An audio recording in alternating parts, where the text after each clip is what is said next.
ചെറുപ്പത്തിൽ എനിക്ക് 3 വയസ്സുള്ളപ്പോഴാണത്രേ ആദ്യത്തെ പല്ല് മുളച്ചത്. അതിനു മുൻപ് ഞാൻ പല്ല് തേക്കാൻ വേണ്ടി വാശി പിടിച്ച് കരയുമായിരുന്നു അത്രേ. 3 വയസ്സ് കഴിഞ്ഞ് 2 മാസമായപ്പോ പെട്ടെന്ന് എനിക്ക് 4 പല്ല് വന്നു. അത് തേക്കാൻ വേണ്ടി എന്റെ അച്ഛൻ എനിക്ക് ആദ്യം വാങ്ങിച്ചെന്ന ബ്രഷ് ഇത്. കൊള്ളാമോ?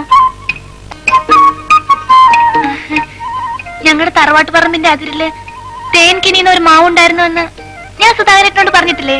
പറഞ്ഞിരുന്നു. അതിന് ഒരു ദിവസം പണിക്കരങ്ങൾ വീട്ടിൽ വന്നപ്പോ അതിന്റെ ഉച്ചിയിൽ ഒരു മാമ്പഴം കണ്ടു. എറിഞ്ഞു വീഴ്ത്താൻ പറ്റുമെന്ന് പണിക്കരങ്ങൾ എന്നോട് ചോദിച്ചു. പറ്റുമെന്ന് ഞാനും പറഞ്ഞു. ജീവിതത്തിൽ ആകെപ്പാട് ഒരു മാങ്ങയ്ക്കേ ഞാൻ കല്ലെറിഞ്ഞിട്ടുള്ളൂ. ആ കല്ല ഇത്. എങ്ങനെയുണ്ട്? പണിക്കരെ, ഇതിന് അരവട്ടല്ല, മുഴുത്ത വട്ട് തന്നെയാ. ഇത് കണ്ടോ, പലരും ജീവിതത്തിൽ നിസ്സാരമായി തള്ളിക്കളയുന്ന പല സാധനങ്ങളും മറ്റ് പലരുടെ ജീവിതത്തിലും വളരെ വിലപ്പെട്ടതായിരിക്കും. നമുക്കൊന്നും ഈ കല്ലിന്റെ വില മനസ്സിലാവില്ല. സൂക്ഷിച്ചു വെച്ചാ അല്ലെ കൊണ്ട് പുഴുങ്ങി തിന്ന്.